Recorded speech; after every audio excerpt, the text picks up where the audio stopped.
ጃኒ ገብሩ ምን ነካት? ምን እንደምታወራ ሰማት። በእግዚአብሔር ኤኒ ቲክቶከር ከኔ ጋር ፋይት ማድረግ የሚፈልግ ካለ እሱ ዴም ማድረግ ይችላል። ጋይስ ኢቲኤፍሲ 3 ጃኒ እኔ ራሴ ፐርሰናሊ ትሬን አድርጊያት ኢቲኤፍሲ 3 ኤኒ ቲክቶከር ፋይት ለማድረግ ዝግጁ ናት። if you want to say it doesn't matter 3 እስከ 4 ወር የብራዚሊያን ጁጁትሱ ትሬኒንግ ምን እንደሚያደርግላችሁ ምን ጥቅም እንደሚሰጣችሁ ታያላችሁ። አሁን በዚህ ኢቲኤፍሲ 2 ሴዶ ይታጠፋል፣ ይሰበራል፣ እናቱን እድሜ ልኩን ታስታምመዋለች። ኢቲኤፍሲ 3 ደግሞ ጃኒ will fight any TikToker Ethiopia.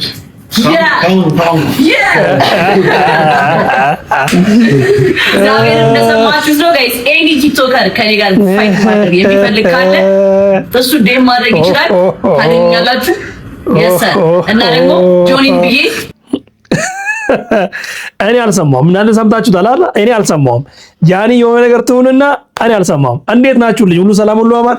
እኔ በጣም ደህና ነኝ። ዛሬም ከች ብለናል በገራሚ ቪዲዮዎችና ይሄንና ከዚህ ከተያይዞ ማአት ነገር ነው ዛሬ ቪዲዮ ከች ያለው። እወዳችኋለሁ፣ አከብራችኋለሁ። ለቤቱን ጉዳ ከሆናችሁ ሰብስክራይብ ማድረግ ቤተሰብ መሆን ይቻላል። 100,000 በቅርብ ጠብቁን ብያችኋለሁ። 95,000 ደርሰናል። 5,000 ብቻ ነው የሚቀረው። ስለዚህ እናንተ ላይክ ካረጋችሁ፣ እናንተ ሰብስክራይብ ካረጋችሁ እንሞላታለን በቅርብ ቀን። እንቀጥል እስቲ።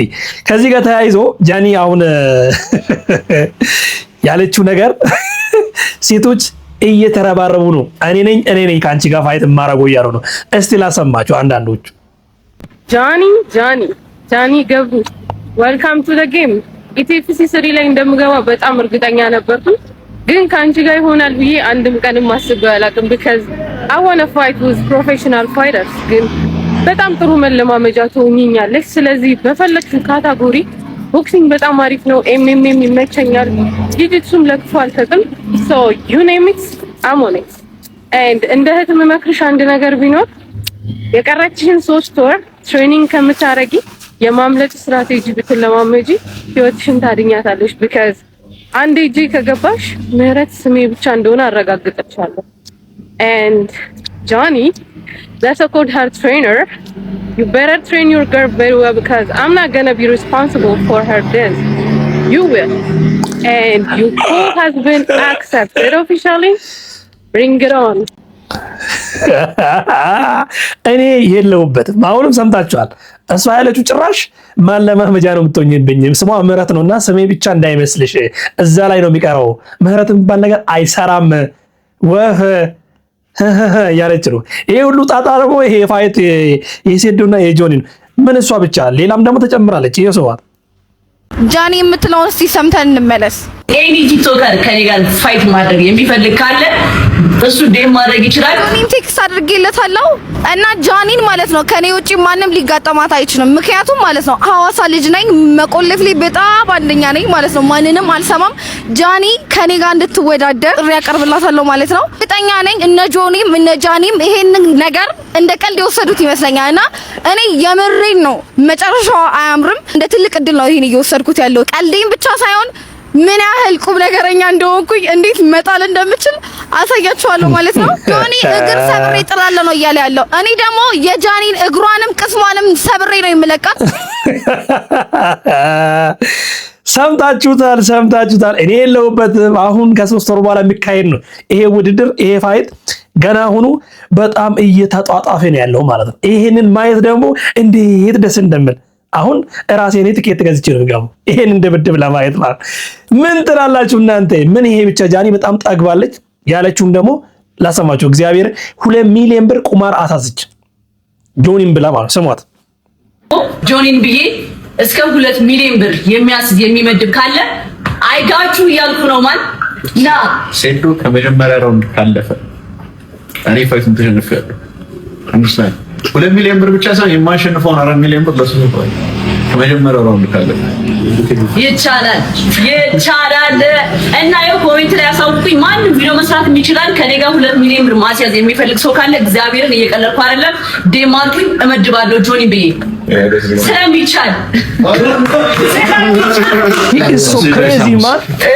እኔ ምን ሆና ነው እቺ ሴትዮ ተንቀልቀላለች። ግን ይኸውላችሁ ከሴዶ ችግር አለባት። ከዚህ በፊት ሴዶ ብዙ ቪዲዮ ጃኒ ላይ ሰርቷልና እስቲ ላስታውሳችሁ ወደ ኋላ ተመለሰ ለትውስታ ይሆናል። አንደኛ የሱ ጃኒ እኔ በጣም ወድጄሻለሁ፣ በጣም ነው ያፈቀርኩሽ። ደረቴ ላይ ራሱ ስምሽ እንድነቀስ ነው ለመጀመሪያ ጊዜ ማለት ነው። ወንድ እንዳላይ ያጠገብሽ ነው። ለጃኒ ይሄን መልእክት አድርሱልኝ። በጣም ነው ወደድኩሽ። ጆኒን ብዬ እስከ 2 ሚሊዮን ብር የሚያስይዝ የሚመድብ ካለ አይጋችሁ እያልኩ ነው ማለት Dear basketball, from the moment I started rolling my dad's tube socks and shooting the magic. አያችሁ ከየት እንደጀመረ የቆየ ነው ቢፋቸው ማለት ነውና ሴዶ ማርሻል በዚህ ብቻ መች በቃ So deep, I gave you my all. ይሄ ላይ ሌላ ላሰማችሁ ከዚህ በፊት ያረገባት ነው ዝሞት ቪዲዮ ለጃኒ ነው። ጃኒ እንዴት አየሽው? ይሄን ብቃት እንዴት አየሽው? አስቢበት። እንዴት ነው how do you survive me? How do you survive me? Show this one. Show this movement. This is the most powerful man workout. You got there? አገኘሽኝ? ይሄን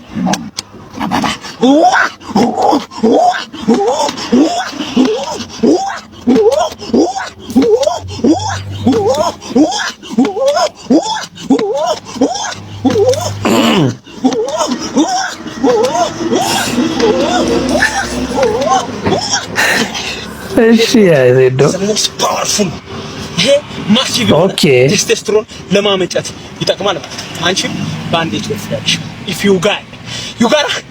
you got me አገኘሽኝ። ለጃኒ ሼር አድርግ እያንዳንድሽ ማለት ምትንጫጫ ካለ በጃኒ ጉዳይ እበላሃለሁ ማለት ይጋራ ይጮህ ነው የሚያጠማ።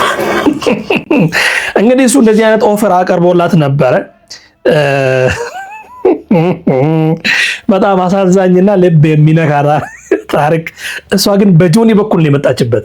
እሱ እንደዚህ ያረጋላት እየሰራ ቪዲዮ እሷ በዛ በእጅ አዙር ነው የመጣችበትና ከዛ በኋላ ደግሞ ላይቭ ሲገባ ሴዶ ሰዎች ነገሯትና ስለ ጃኒ ማለት ነው ስሙት። ጃኒ ጋር ሲያዘን እኮ አላየህም እንዴ? አዎ ማን ነው እሱ? ከጃኒ የድሮ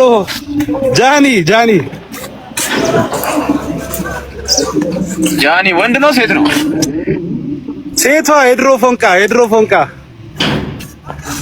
ያማ ያንተ ቪዲዮ አይቻለሁ ያንተ ኧረ እባክህ ዝም በል በእናትህ። ወይ እኔ ለኮንተንት ምናምን የተሰራ ቪዲዮ ይሆናል እንጂ ኧረና እሱ እኮ አያስታውስም ጭራሽ። አንተን ለማናደር ነው እየተባለ ነው። ግልጽ ነው። ማንን ለማናደር? ሰይዶን ለማናደር ነው እየተባለ ነው ያስያዘችው። አይ እሷ ለጆኒ አለች፣ እኔ ሴዶን አልኩኝ። 250,000 ብር ለበጎ አድራጎት አስይዘና 200,000 ብር ከባድ ነው። አሪፍ ነው። ሴዶማ እኔ አጥቤ ነው የምገባው፣ እኔ ነው ማጀበ እንዴ እንዳታስብሽ ብሎ ምን አለ ታዲያ ሌላ ምን ላግል? ሴዶዬ እንግዲህ እንደሰማችሁት ነው ጃኒ ማናት እስከ ማለት የደረሰው ይሄ ልጅ ንዴቱን ስላልተወጣው ብዬ ነው ማስበውና ሰምተዋል፣ አይተዋል፣ ቪዲዮ አውቆ እንዳላየ ነው እያደረገ ያለው እና በዚህ ብቻ አላበቃም። ጄቾ ለጃኒ መልስ ሰጣት። ስሟት። ኤኒ ቲክቶከር ከኔ ጋር ፋይት ማድረግ የሚፈልግ ካለ እሱ ዴም ማድረግ ይችላል። ጋይስ ኢቲኤፍሲ 3 ጃኒ እኔ ራሴ ፐርሰናሊ ትሬን አድርጊያት ኢቲኤፍሲ 3 ኤኒ ቲክቶከር ፋይት ለማድረግ ዝግጁ ናት። ጃኒ እና ጆኒ ምን እያሉ ነው? ምን ሰማው? ምንድነው? ኢቲኤፍሲ ግን ሌላ ነገር ውስጥ ሊገባ ነው። ጃኒ እኔ ደግሞ ፋሲካን ትሬን አረጋታለሁ። ጆኒ ጃኒን ትሬን ያረጋል። ኢቲኤፍሲ 03 ላይ ቢጫወቱስ ምን ትላላችሁ እናንተ? ፋሲካና ጃኒ ኧረ አይነፋም። ኧረ ትደፋዋለች። ፋሲካ ጎበዝ ናት። እኔ የለሁበትም። እና ነገሩ በዚህ አላበቃም። ባለፈው ሴዶ ስለ እንቁላል፣ ስለ መተት፣ ስለ ጥንቆላ ምናምን ያወራው ለአንድ ዓመት ሊያሳስረው ይችላል እየተባለ ነው። እስቲ እንስማው። የሴዶ ድርጊት እስከ 1 ዓመት ድረስ ሊያስቀጣ እንደሚችል ተነገረም። የኤምኤምኤ ውድድር ሊያደርግ ጥቂት ቀናት ብቻ የቀሩት ሴዶ ማርሻል ድግምት ሰርቶብኛል በሚል ምክንያት ከውድድሩ መውጣቱን ማስታወቁ በማህበራዊ ሚዲያ ላይ በከፍተኛ ሁኔታ መነጋገሪያ ሆኗል። ሴዶ ተፎካካሪው በእንቁላል ድግምት እንዳሰራበትና ከሌላ ተደባዳቢ ጋር ካልሆነ በስተቀር ከጆኒ ጋር ወደ ሪንግ ውስጥ እንደማይገባ አስታውቋል። ታዲያ ይህንን ጉዳይ አስመልክቶ አስተያየታቸውን የሰጡት የህግ ባለሙያዋ ጠበቃ ሰብለ አሰፋ ሴዱ ያቀረበው የድግምት ክስ በህግ ፊት የሚያስረዳ አደራጅ ማስረጃ ካላቀረበ በስተቀር በኢፌሪ የወንጀል ህግ መሰረት በሰው ስምና ክብር ላይ የሚፈጸም የሐሰት ሐሜትና ስም ማጥፋት ወንጀል ተደርጎ በመውሰድ እንግዲህ እስከ 1 ዓመት በሚደርስ ቀላል እስራት ሊያስቀጣ እንደሚችል ተነግሯል።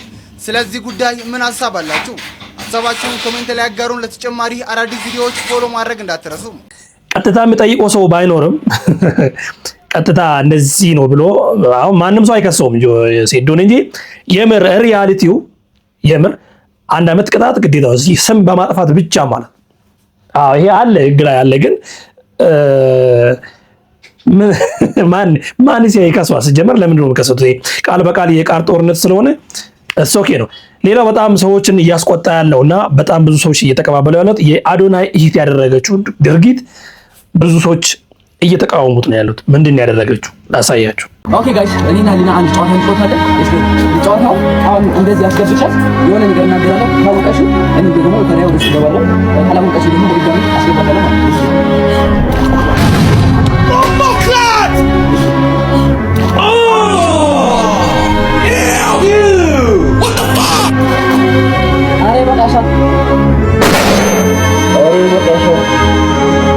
What do you mean? How have you? Oh man.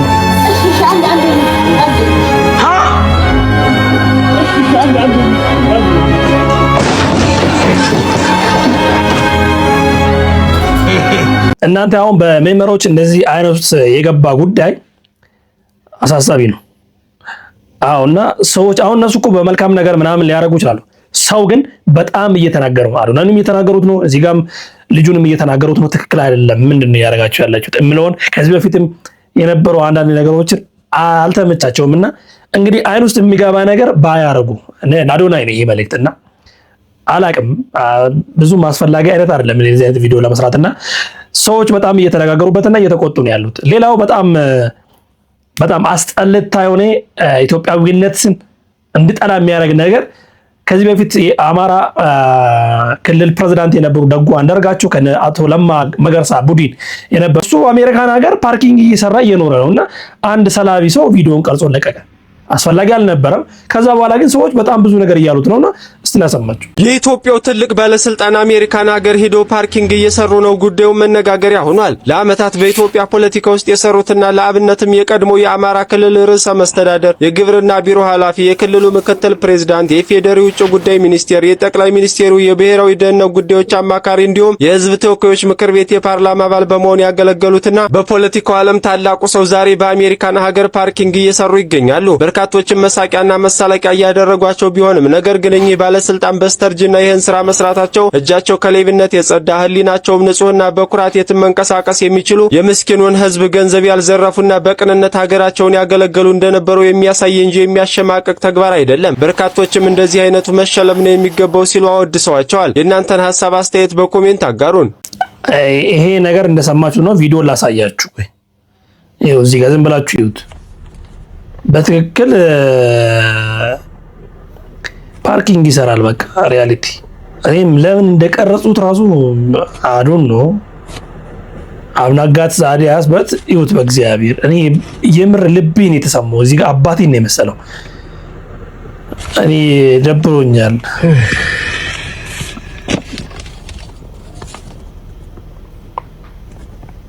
ይሁት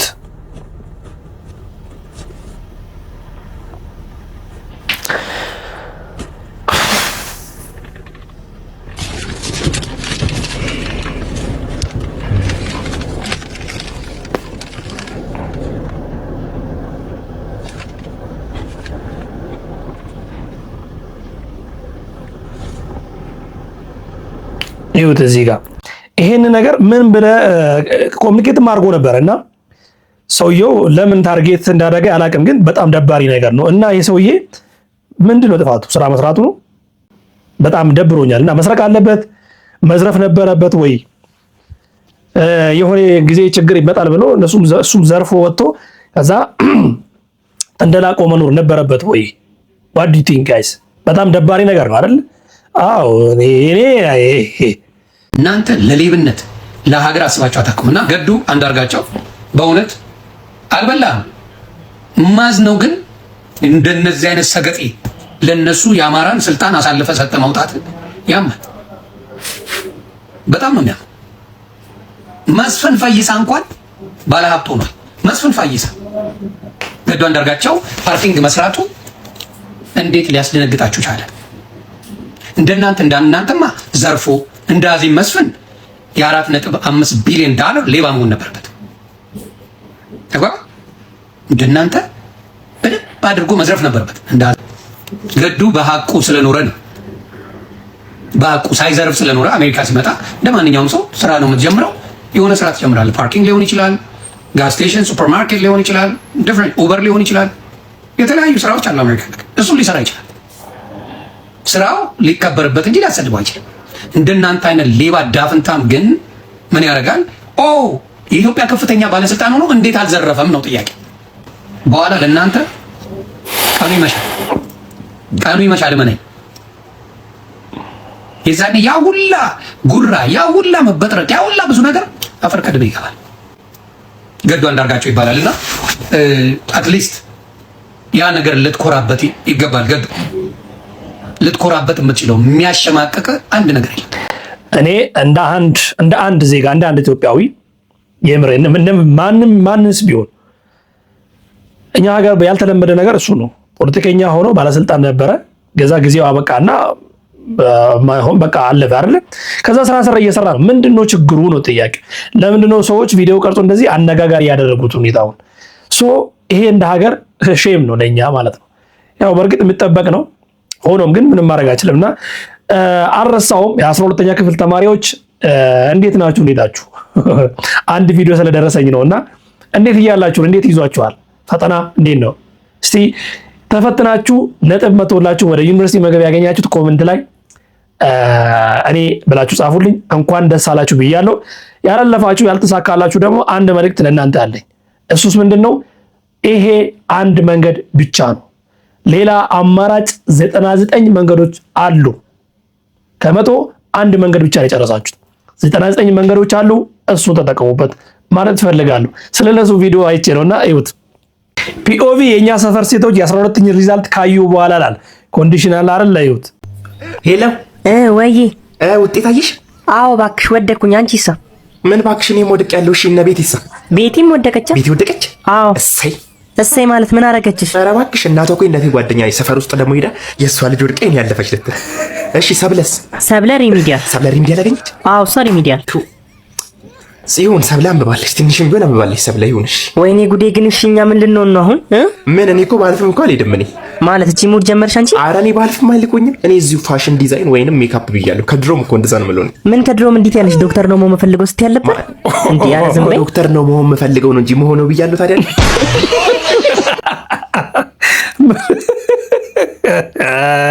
ታስ ኮንዲሽኑ ከባድ ነው አይደል? የምር ነው። አሁን እናንተ ፈተና ያለፋችሁ ሰዎች አጫጭር ኮርሶችን ተማሩና ወደ አሁኑ ቶሎ ብላችሁ ወደ ስራ መግባት ነው ያለባችሁ። ይሄ ነው ለኔ ወንድማዊ ምክር የሚሰጣችሁ ማለት ነው። በርቱ። ለሴዶ ዘፈን ወጣለት። አልወዳደርም፣ እንቁላል መተት ተደርጎብኛል፣ ጥንቆላ ነው ምናምን ብሎ ሸሽቶ ነበር አለ። በትናንትናው ቪዲዮ አይታችኋል። ዘፈን ወጣለት። ስሙት። ሴዶ አሁንም ሀሳብን አልቀየርክም? ድግምት አሰራብኝ ስትል ሰማው ሴዶ። እኔ እሱን ሰምቼ ልብ ያለቀ ነዶ። እኔ እሱን ሰምቼ ልብ ያለቀ ነዶ። አንዴ ጀምረሃል እኛም ደግፈናል። ላንተላ ሴዶዬ ተከትለንሃል። ላንተላ ሴዶዬ ተከትለንሃል። ተው ሴዶ ቤቱን ከሰናል። ተው ሴዶ በቃናል። ተው ሴዶ ልህም ናፍቆናል። ማሸነፍ አለበት። ጆኒ ምንድን ነው? ተው ሴዶ ሳታኝ ቋጠው። ተው ሴዶ ላንተ ሲምፕል ነው። ኧረ ይመቻችሁ። የምር ዘፈኑን እንዴት ነው ያያችሁት? ሙዚቃና ዜማው የአብዱኪያር ቢሆንም ዘፈኑን ግጥሙ እንዴት ነው ያያችሁት? ወደዳችሁት ወይ? ለሰይዶ የተዘፈነ ነውና ይገባዋል። ግን እንደዚህ አይነት ግርግር ባትፈጠር ይሻላል። አንድና ሰሞኑን ሰምታችሁታል። ያስኖ ኮሜዲያን ያስኖ ብዙ ሰው ኧረ ተወን በእግዚአብሔር ኧረ አታስደምመን ኧረ እያሉት ነው። አሁንም ሌላ ቪዲዮ ሰርተዋል እና እሱን ልጋብዛችሁ።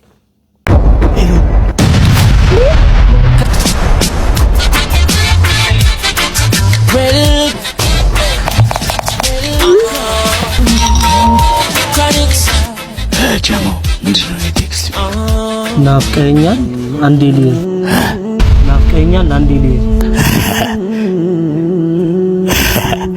የማርሸስ የምር ነው እንደዛ ነው የሚለው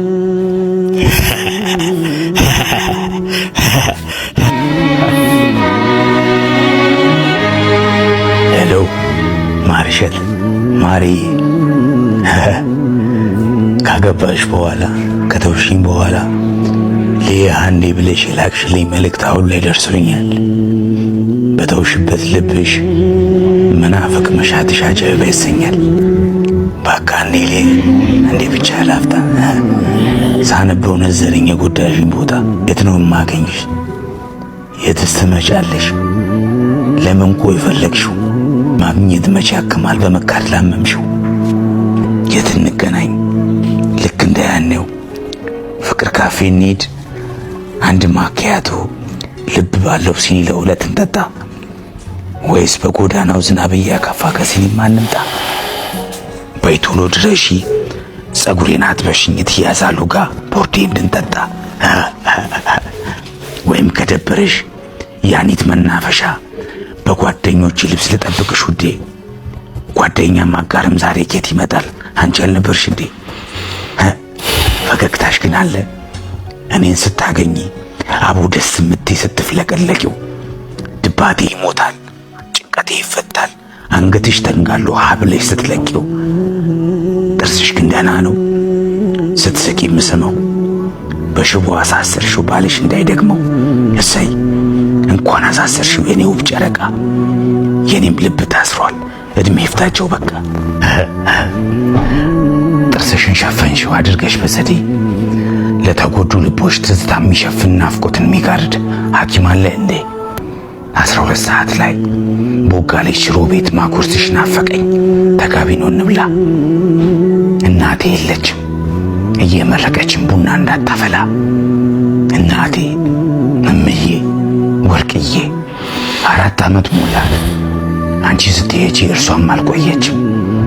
መኖር ግድ ይለናል ቀኑን ብንሰለችም ተለየችኝ በቅርቡ ቀን በጎደሎ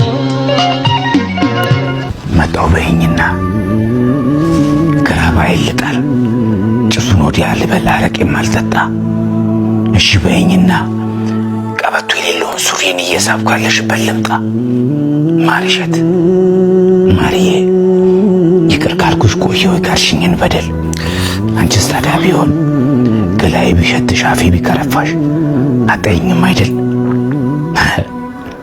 ዳሩ ናብትኝ እንኳን የታክሲ የለኝም ማጣት ክፉ ነገር አንቺን ወስዶ እንኳን ዛሬም አልተወኝም። ግን የት ነሽ? ጅማ፣ መቀሌ፣ ሶዶ፣ አላማጣ በልቤ ቢያቅተኝ ያለኝን ምሽጬ በእግሬም ቢሆን ልምጣ።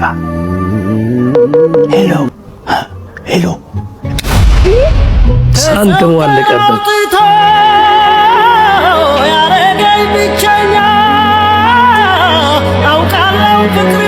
ሲያሳዝን እኔ የምር ራሱ መስሎን እያየሁ ነበር። እግዚአብሔር ትችላለህ ባይዘው ያለ ምክንያት አይደለም ትችላለህ ብለን እናንተ እንደዚህ የምናደንቅ ይሄንን በደንብ መረዳትና ይሄንን ችሎታ በጭራሽ ማጥፋት የለብህም። ሴዶ ነው ያልኩት። ሴዶ ቅድም ሴዶ ስለው ያ ሰው ነው። ትችላለህ፣ የምሬን ነው። አንበሳ አንበሳ ነው። ሌላው አስቤዛ በፓርላማ እንዲጸድቅ የሚገዛና የማይገዛ በፓርላማ ደረጃ ቀርቦ ባጀቱ እንዲጸድቅ ለፓርላማ ያቀረቡበት ሁኔታ በጣም አነጋጋሪ ጉዳይ ሆኖ ነው ያለውትና እባካችሁ ልጋብዛችሁ።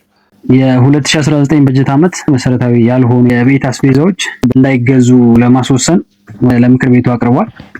እንደሚከተለው አቀርብላችኋለሁ። አላስፈላጊ የቤት አስቤዛዎች ስጋ፣ እንቁላል፣ ምስር፣ ጎመን፣ ጥቅል ጎመን በጭራሽ ለሚቀጥለው ዓመት እንዳይገዙ እንዲወሰን ለምክር ቤቱ ቀርቧል። አስፈላጊና መሰረታዊ የምንላቸው የቤት አስቤዛዎች ጤፍ፣ ሽሮ፣ በርበሬ፣ ሽንኩርት እና ጨው ሆኗል ማለት ነው። ስለዚህ የምክር ቤቱ አባላት ውሳኔያችሁን እጃችሁን ከፍ በማድረግ ትገልጻላችሁ። በዚህ ውሳኔ የምትስማሙ የምክር ቤት አባላት እጃችሁን በማውጣት ድምጻችሁን እንድታሳዩ፣ የማትስማሙ የቀጣይ ዓመት የአስቤዛ ዝርዝሮች ድምጽ ጸድቋል ማለት ነው። ተመችቶ በነገራችን ላይ እነሱ ያቀረቡት እንትን በጣም አሳሳቢ ሁኔታ እንደሆነ ጎመን እንኳን አለበት። ጎመን ጥቅል እንኳን እንቁላልና ሌሎች ስጋ ችግር የለው። ጎመን እንኳን ከማይገዙት ተርታ ነው የተዘለፈውና so it is going to be hard። ሌላው በጣም ልብ የሚነካ እና አሳዛኝ ክስተት ተከስቷል በትናንትናው ዕለትና ከጎሮ ወደ ኮዬ ፈጭ የሚወስድ መንገድ ላይና መኪና አደጋ ነው። እንዴት እንደተከሰተ ላሰማችሁ። ዛሬ በአዲስ አበባ ታክሲ ላይ የእስካቫተር መቆፈሪያ ወድቆ የ6 ሰዎች ህይወት አለፈ። ታክሲው እንግዲህ መነሻውን ከኮዬ አድርጎ ወደ ጎሮ በሚጓዝበት ሰዓት ላይ እንግዲህ ከጠዋቱ 1 ሰዓት ከ50 በቦሌ ክፍለ ከተማ ወረዳ 11 ልዩ ስሙ ቅድስት ኪዳነ ምሕረት ቤተክርስቲያን አካባቢ በመንገድ ስራ ላይ የነበረ እስካቫተር እንግዲህ መቆፈሪያው ታክሲ ላይ ወድቆ የ6 ሰዎች ህይወት አልፏል። የሞቱትም እንግዲህ 5 ወንድና 1 ሴት ሲሆኑ እንዲሁም ደግሞ ከባድና ቀላል ጉዳት የደረሰባቸው ሰዎች በአሁን ሰዓት በሕክምና ላይ ይገኛሉ። ፖሊስም እንግዲህ በአሁን ሰዓት የአደጋውን መንስኤ እያጣራ ይገኛል። ለሞቱት ነፍስ ይማር። በጣም ልብ የሚነካና አስደንጋጭ ድንገታዊ የሆነ አደጋ ነው እና ለሞቱት ነፍስ ማር ያለን ሰዎች ቤተሰብ የሞተባችሁ ደግሞ እግዚአብሔር ጽናቱን ይስጣችሁ። እኔ ጥንቃቄ የተሞላበት ቢሆንም አንዳንዴ ግን አደጋ ያልታሰበበት ነገር ስለሆነ ድንገት ስለሚመጣ ፈጣሪ ይጠብቀን፣ ፈጣሪ ይጠብቃችሁ። ባላችሁበት እባካችሁ ስትንቀሳቀሱ ስራችሁ እንቅስቃሴ ላይ የተሞላበት ከሆነ ጥንቃቄ እያደረጋችሁ ተንቀሳቀሱ። የታክሲ ሹፌሮችና የኮንስትራክሽን ስራ ላይ የሚሰሩ እንደዚህ አይነት ነገሮች ላይ እያንዳንዱ ሰው ራሱ በግሉ ጥንቃቄ ያደረገ ይሄን አደጋ መቀነስ ይቻላል ማለት ነው። እወዳችኋለሁ፣ አከብራችኋለሁ። ባላችሁበት ሰላማችሁ ብዝት በል። ፈጣሪ ጤናችሁን ይጠብቃችሁ። ለቤቱ እንግዳ ከሆናችሁ አሁንም ሰብስክራይብ ማድረግ ቤተሰብ መሆን ይቻላል። ላይካችሁ ቀድሜ መጀመሪያ እንደነገርኳችሁ ነው። 100,000 ልንገባ 5,000 ነው ይቀራል። ስለዚህ እናንተ ሰብስክራይብ ካረጋችሁ 100,000 የምንገባው በቅርብ ይሆናል ማለት ነው። ስለዚህ ላይካችሁ ቫይራል እንዲወጣ ስለሚረዳኝ ላይክ እንድታደርጉኝ በዚሁ ጠይቃችኋለሁ። ባላችሁበት ሰላም ሁኑልኝ። ይመቻችሁ።